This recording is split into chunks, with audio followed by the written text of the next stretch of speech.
Magandang umaga. Narito na ang pinakahuli sa lagay na ating panahon ngayong araw ng Sabado, ika-4 na araw sa buwan ng Hulyo taong 2026. Narito ang ating pinakahuling satellite image kung saan may minomonitor pa nga rin tayong bagyo sa labas ng ating Philippine Area of Responsibility. At kanina nga alas 3 ng madaling araw, huli itong namataan na nasa may layong 2,985 kilometers silangan ng Eastern Visayas. Ito ay nagtataglay ng lakas na hangin na 195 kilometers per hour at bugso na aabot sa 240 kilometers per hour.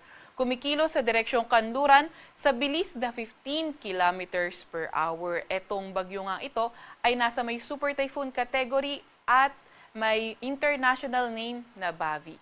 So, etong bagyo nga rin ito ay posibleng pumasok ng ating Philippine Area of Responsibility sa mga susunod na araw at posible pa nga rin itong mapanatili ang pagiging super typhoon category. So, once na pumasok ito ng ating Philippine Area of Responsibility, bibigyan natin ito ng local name na Inday. Sa ngayon, wala naman itong direktang epekto sa kahit na anong parte ng ating bansa. Gayunpaman, habang lumalapit nga itong bagyong ito, ay posible nga itong ma-steer o mahila din yung habagat at posibleng maka-apekto na rin sa ating bansa sa mga susunod na araw. Sa ngayon naman ay mababa pa rin naman yung tsansa ng landfall scenario ng bagyong ito, pero patuloy pa rin tayong mag-antabay sa mga ilalabas na update ng Pag-asa.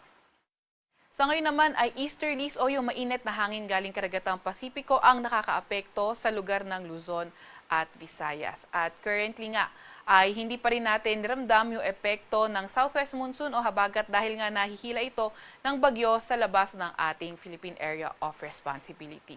Kagaya nga ng nabanggit, habang lumalapit yung minomonitor nga nating bagyo, ay posible ring manumbalik yung epekto ng habagat sa ating bansa at posible ito mag-start around Wednesday. Para naman sa lagay ng panahon ngayong araw, inaasahan nga natin na fair weather condition pa rin sa Metro Manila at buong Luzon. Gayunpaman, may mga tsansa pa rin ng mga thunderstorms lalo na tuwing hapon at gabi. Inaasahan nga natin yung ganitong klase ng panahon na magpapatuloy at least until Tuesday at pagdating ng Wednesday, posible nang maging maulan sa lugar ng Mimaropa. Agwat ng temperatura ngayong araw sa Metro Manila ay 27 to 34 degrees Celsius. 18 to 25 degrees Celsius sa may Baguio at 25 to 33 degrees Celsius naman sa may Legazpi.